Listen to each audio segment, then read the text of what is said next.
15 জন সেনাবাহিনী অফিসারের পক্ষে আমরা 5 জন লয়ার ওকালতনামা সাবমিট করেছিলাম 22 অক্টোবর। পরবর্তীতে যখন ডকুমেন্ট দেখলাম, সেই ডকুমেন্টে আমরা দেখলাম যে আমি নিজে একটি কমপ্লেন করেছিলাম। সেই কমপ্লেনের যে আসামি, সেই আসামি এই মামলারও আসামি রয়েছে। তখন আপনাদেরকে আমরা জানিয়েছিলাম যে প্রফেশনাল ইথিক্স অ্যান্ড কন্ডাক্ট অনুযায়ী আমি ডিফেন্স লয়ার হওয়ার কোনো সুযোগ নাই। সেই প্রফেশনাল কন্ডাক্ট এবং ইথিক্স অনুযায়ী এবং আইসিটি বিধি অনুযায়ী আজকে আমি একটা আবেদন করেছি। কোর্টের অনুমতি ছাড়া, ট্রাইব্যুনালের অনুমতি ছাড়া ওকালতনামা প্রত্যাহার করার সুযোগ নাই। আজকে আবেদনের মাধ্যমে মাননীয় ট্রাইব্যুনালে আমার নাম প্রত্যাহার করার জন্য আবেদন করেছি।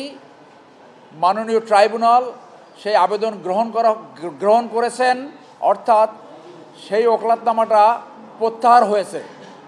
এখন এই অফিসারদের পরিবার নতুন করে লয়ার এনগেজ করেছে ইতিমধ্যে। তারা ওকালতনামা সাবমিট করবে এবং তারা এই ডিফেন্স কেস পরিচালনা করবে। হ্যাঁ, আমি জানি প্রত্যেক অফিসারের পরিবার তাদের জন্য এক বা একাধিক লয়ার ইতিমধ্যে তারা নিয়োগ করেছে। পর্যায়ক্রমে আপনারা তাদেরকে সবাই দেখবেন এবং প্রত্যেকের জন্যই আলাদা লিগ্যাল টিমস রয়েছে।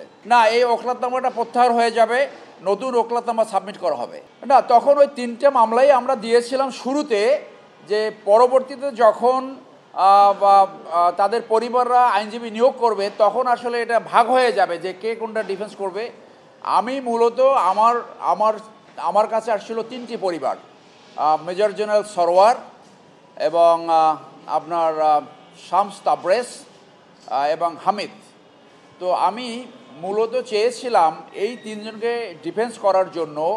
এই কারণে তাদেরকে আমি ব্যক্তিগতভাবে চিনি এবং আমার নলেজে রয়েছে যে তারা কাউকে পিক আপও করে নাই, কাউকে ছেড়ে দেওয়ারও কোনো এখতিয়ার ছিল না তাদের। এদের অনেকের সাথে আমি চাকরি করেছি। আর অন্যদিকে যে আমাকে যে ধরে নিয়ে গেছিলো, আমি যার বিরুদ্ধে আবেদন করেছি তার নাম কিন্তু এখন পর্যন্ত আসেনি। আরও জানি যে অনেক অফিসার আছে যারা 7 বছর ডিজিএফআইতে চাকরি করেছে, যারা অরিজিনালি অফেন্স করেছে, তারা হয়তো ভবিষ্যতে আসবে। সেই জন্য আমি মনে করি এখানে যারা আছে অনেকেরই অত্যন্ত স্ট্রং ডিফেন্স কেস রয়েছে। আপনারা জানেন যে কাউকে শাস্তি দিতে হলে দেখাতে হবে সে অফেন্স করেছে এবং তার গিল্টি মাইন্ড আছে। তো দেখা যাবে যে এখানে অনেকের অ্যাক্টাস্টিয়া বা ম্যানস্টিয়া নাই। তো আমি এই জন্য মনে করি যে ওই 3 জন অফিসার তারা ন্যায় বিচার পাবে এবং তারা অফেন্স করেছে বলে অন্তত আমি জানি না। সেই জন্য আমি মনে করি যে তাদের কেসটা অত্যন্ত স্ট্রং ডিফেন্স কেস তাদের রয়েছে। কিন্তু এই ইস্যুর কারণে যে আমি যে আবেদন করেছি সেই ধরনের আসামি এখানে থাকার কারণে আমি আসলে তাদের আর ডিফেন্স লয়ার থাকার কোনো সুযোগ নাই। এইটা একটা প্রফেশনাল মিসকন্ডাক্ট আকারে ভবিষ্যতে আসতে পারে। আমি মনে করি তারা বাংলাদেশের আরও অনেক ভালো লয়ার তারা এনগেজ করেছে এবং ভবিষ্যতে তারা এই ডিফেন্স কেস কন্ডাক্ট করবে। আমি চেয়েছিলাম major general Sarwar 25 long course, major general Shams Tabrez পরে লেফটেন্যান্ট জেনারেল হয়েছিল 16 লং কোর্স এবং major general Hamid 22 long course. So এই 3 জনকে সবাইকে এদের অনেককেই আমি চিনি। যে এদের আমার নলেজে যেটা যে গুমের ঘটনাগুলো, ইলিগাল ডিটেনশন বা গুম যাই বলে না কেন, এই ঘটনাগুলো মূলত 16 সালে ঘটেছে। এদের সবার পোস্টিং ছিল 18 সালের পরে।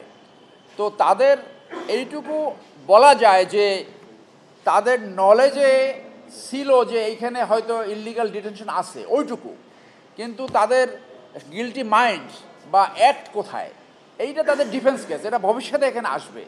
সেই জন্য আমি মনে করি যে এখানে অনেকে হয়তো আমরা এখনও জানি না তাদের বিরুদ্ধে কি অভিযোগ আনা হয়েছে, এখনও কিন্তু সেই কাগজ আমরা দেখি নাই। এটা ডিফেন্স টিম এখন দেখবে।